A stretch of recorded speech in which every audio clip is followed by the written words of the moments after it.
Bismillahirrahmanirrahim. Assalamu alaikum students. I'm your chemistry teacher Hijab Zahra, and first of all I want to say a very warm welcome at the learning management system launched by the Superior College of India. And the purpose of this system is just to facilitate our students so that they have the better understanding of the topics, just like the physical lectures, and especially in this kind of pandemic and uncertain situation. So here is the lecture number 1, and the topic we're going to discuss today is the introduction and nomenclature of aldehydes and ketones. That is the first topic of chapter number 12. Okay, first of all let's see introduction. सबसे पहले हमें पता होना चाहिए कि carbonyl compounds कौन से हैं. हमारे पास ऑर्गेनिक कंपाउंड्स के डिफरेंट टाइप्स हैं. ठीक है, वो टाइप्स बेसिकली हमारे पास फंक्शनल ग्रुप की बेस पर हैं. ठीक है, आपने चैप्टर नंबर 7 में देखा था फंक्शनल ग्रुप बेसिकली एक स्पेसिफिक क्लास ऑफ कंपाउंड्स को इंडिकेट करते हैं. ठीक है, तो जब हम कार्बोनाइल फंक्शनल ग्रुप की बात करते हैं तो हम कह सकते हैं कि कार्बोनाइल फंक्शनल ग्रुप ऐसी कंपाउंड्स हैं, कार्बोनाइल कंपाउंड्स के जिनके अंदर कार्बोनाइल फंक्शनल ग्रुप होता है. ठीक है, अब कार्बोनाइल फंक्शनल ग्रुप क्या है? दिस वन, कि जहाँ पर कार्बन एटम बॉन्डेड है ऑक्सीजन एटम के साथ और उसने 2 बॉन्ड्स बनाए होते हैं. ठीक है, we can say that the carbon atom is doubly bonded with oxygen atom, तो that would be the carbonyl functional group. तो ऐसे कंपाउंड्स जिनके अंदर कार्बोनाइल फंक्शनैलिटी प्रेजेंट होती है, कार्बोनाइल फंक्शनल ग्रुप प्रेजेंट होता है, these are the carbonyl compounds. Okay, next, अब कार्बोनाइल कंपाउंड्स की जब हम बात करते हैं तो हम कहते हैं कि कार्बोनाइल कंपाउंड्स हमारे पास बेसिकली इस चैप्टर के पॉइंट ऑफ व्यू से अगर देखें तो 2 तरह के हैं. ठीक है, the first one is the aldehyde and the second one is ketone. अब एल्डिहाइड क्या होगा और कीटोन क्या होगा? एल्डिहाइड जिस तरह से यहाँ पे आपको नज़र आ रहा है कि अगर आपके पास कार्बोनाइल फंक्शनैलिटी है, for example carbonyl carbon, this one, यानी कार्बन बॉन्डेड है ऑक्सीजन एटम के साथ, अगर उसकी एक साइड पर हाइड्रोजन एटम प्रेजेंट होगा लाइक दिस वन, अगर एक साइड पर हाइड्रोजन एटम है तो दैट वुड बी एल्डिहाइड. वो क्या होगा? एल्डिहाइड होगा. ओके, अगर, ठीक है, हमारे पास एल्डिहाइड क्या है कि कार्बोनाइल कंपाउंड है, उसकी एटलीस्ट वन साइड पर अगर हाइड्रोजन प्रेजेंट होगा तो दैट वुड बी एल्डिहाइड. अगर उसकी दोनों साइड्स पर, इसको मैं इरेज करके आपको, ओके, अगर हम बात करें कीटोन्स की, कीटोन्स क्या होंगे? अगर कार्बोनाइल ग्रुप की दोनों साइड पर आर ग्रुप में, आर मीन्स कोई भी अल्काइल ग्रुप, ठीक है, वो आपके पास मिथाइल ग्रुप हो सकता है, वो इथाइल ग्रुप हो सकता है, वो प्रोपाइल हो सकता है 3 कार्बन वाला एंड सो ऑन. ठीक है, अगर कार्बोनाइल कार्बन की दोनों साइड पर कोई अल्काइल चेन्स अटैच हैं, इन सिंपल वर्डिंग आप कह सकते हैं कि अगर दोनों साइड्स पर कार्बन एटम्स होंगे, कोई हाइड्रोजन एटम नहीं होगा, then that would be the ketone, this one. ठीक है, तो उस फंक्शन ग्रुप को हम क्या बोलेंगे? वो कीटोन होगा. नेक्स्ट है हमारे पास कि अगर हम इसका जनरल फार्मूला देखें कि एल्डिहाइड और कीटोन्स की जो होमोलोगस सीरीज़ है, इसका बेटा जनरल फार्मूला है CnH2nO, this one. For example आपके पास कोई एक कार्बन वाला एल्डिहाइड है, ठीक है, तो आप एन की जगह पे पुट करेंगे 1, यहाँ पर भी एन की जगह पर 1 एंड ऑक्सीजन, तो हमारे पास क्या आ जाएगा? C1H2 and oxygen. इसका मतलब है कि अगर आपके पास कोई ऐसा एल्डिहाइड है जिसके अंदर जस्ट एक कार्बन एटम है तो उसका फार्मूला क्या होगा? C1H2O. फॉर एग्जांपल वो इस तरह से होगा, एक कार्बन एटम, एक ऑक्सीजन और 2 हाइड्रोजन एटम, दिस वन. ठीक है, तो हमारे पास फॉर्मल्डिहाइड होगा, ये हम नेक्स्ट देखेंगे.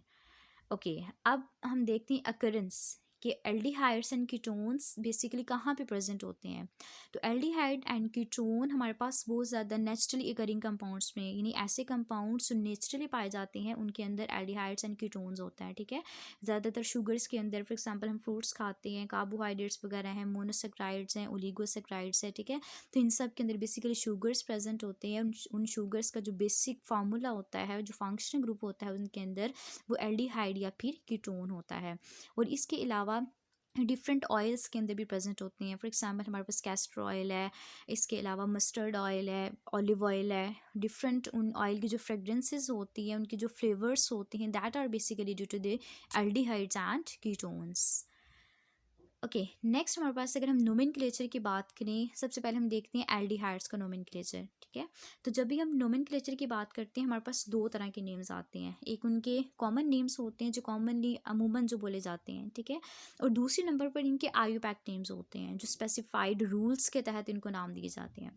अगर हम इनके कॉमन नेम्स की बात करें तो हम कहते हैं कि एल्डिहाइड के कॉमन नेम बेसिकली जिस कार्बोक्सिलिक एसिड से वो एल्डिहाइड निकलता है उस स्पेस पर हम उसे नाम दे देते हैं। फॉर एग्जाम्पल ये आपको नज़र आ रहा है फॉर्मेल्डिहाइड। ठीक है, अब हमने ये देखना है कि ये किस कार्बोक्सिलिक एसिड से निकला है। ठीक है, for example formaldehyde, for example ये किस कार्बोक्सिलिक एसिड से निकल सकता है। हम कंसिडर करते हैं कि ये आपके पास कोई कार्बोक्सिलिक एसिड है लाइक दिस। अगर हम उसी स्लाइड पे दोबारा से जाएं, ओके दिस वन। अब हमने कहा कि एल्डिहाइड्स के कॉमन नेम्स हम कैसे देते हैं कि आप कंसिडर करते हैं कि कार्बोक्सिलिक एसिड से जहाँ से निकला है, बेसिकली हमें कैसे पता चलता है। सबसे पहले आपको पता होना चाहिए what is the carboxylic acid. Carboxylic acid carbonyl functional group ही होता है, बट उसकी एक साइड पर OH ग्रुप होता है। ठीक है, अब यहाँ पर ये एक कार्बन वाला हमारे पास कार्बोक्सिलिक एसिड है। ठीक है, अब यहाँ पर भी ये एक कार्बन वाला एल्डिहाइड है। ठीक है, तो that is the formic acid. ठीक है, अगर एक साइड पर हाइड्रोजन है, दूसरी साइड पर यहाँ पे ये बेसिकली सारे का सारा जो फंक्शनल ग्रुप है ये कार्बोक्सिलिक एसिड का फंक्शनल ग्रुप है, दिस वन। ठीक है, अब ये एक कार्बन वाला हमारे पास कार्बोक्सिलिक एसिड है, तो ये एक कार्बन वाला कोई एल्डिहाइड है। ठीक है, अब हम इसे नाम कैसे देंगे। वी कैन से दैट ये फॉर्मिक एसिड है। ठीक है, इसकी अगर हम बात करिए कौन सा कार्बोक्सिलिक एसिड है, that is the formic acid. तो उस फॉर्मिक एसिड से हमने ये नाम डिराइव किया, दैट इज़ द फॉर्मल्डिहाइड। ठीक है, इसलिए अगर यहाँ पर CH3 होगा that would be the acetic acid. अगर यहाँ पर CH3 होगा तो इस कार्बोक्सिलिक एसिड को हम क्या कहेंगे बेटा, that is the acetic acid. तो उसी एसिटिक एसिड से हमने नाम निकाला एसिटल्डिहाइड। ठीक है, इसी तरह यहाँ पर कोई और कार्बन भी होगा तो that would B propanoic acid, तो उससे हमने नाम निकाला प्रोपेनल्डिहाइड। ठीक है, तो हमने रिजल्ट क्या निकाला कि जब आप कार्बोक्सिलिक एसिड, फॉर एग्जांपल कोई भी आपके पास कार्बोक्सिलिक एसिड है, हमने डिफरेंस देखे, उसका जो IC होता है, ठीक है, कार्बोक्सिलिक यानी कि फॉर्मिक एसिड था, फॉर एग्जांपल वो था फॉर्मिक एसिड। ठीक है, तो उसका IC एसिड, फॉर्मिक एसिड आपने लिखा, उसका जो IC और साथ में एसिड है उसको रिमूव करके आप उसकी जगह पर लगा देते हो एल्डिहाइड। ठीक है, फॉर एग्जाम्पल फॉर्मिक एसिड था। ठीक है, तो हमने फॉर्मिक एसिड से क्या चीज़ बना दी, फॉर्म एल्डिहाइड। एसिडिक एसिड था, उसे हमने बना ली एसिटल्डिहाइड। तो क्या किया आपने, जस्ट IC और एसिड को रिमूव करके उसकी जगह पे बेटा लगा दिया एल्डिहाइड। ठीक है, तो ये हमारे पास कॉमन नेम्स थे। अब अगर हम इनके एक और एग्जांपल देख लेते हैं, आपके पास फॉर एग्जांपल ब्यूटानोइक एसिड है, तो उसका बन जाएगा एल्डिहाइड, दैट इज़ दी ब्यूटाल्डिहाइड। अगर आपने कोई यहाँ पर सब्स्टिट्यूएंट भी हो सकता है, फॉर एग्जांपल यहाँ पर कोई मिथाइल ग्रुप लगा हुआ फॉर एग्जांपल, तो आपने अब उसकी पोजीशन को डिनोट करना है। आप कैसे बताएंगे, आप अल्फा बीटा और गामा के साथ बताएंगे, यानी ये आपका फंक्शनल ग्रुप है, that is carbonyl functional group. ठीक है, अब इस कार्बोनाइल फंक्शनल ग्रुप के बाद जो पहली कार्बन होगी that would be the alpha carbon, जो दूसरी कार्बन होगी that would be beta carbon, और जो तीसरी कार्बन होगी gamma and sigma and so on. ठीक है, तो ये या इंडिकेशन है अगर आपके पास कोई भी मिथाइल ग्रुप अटैच हो।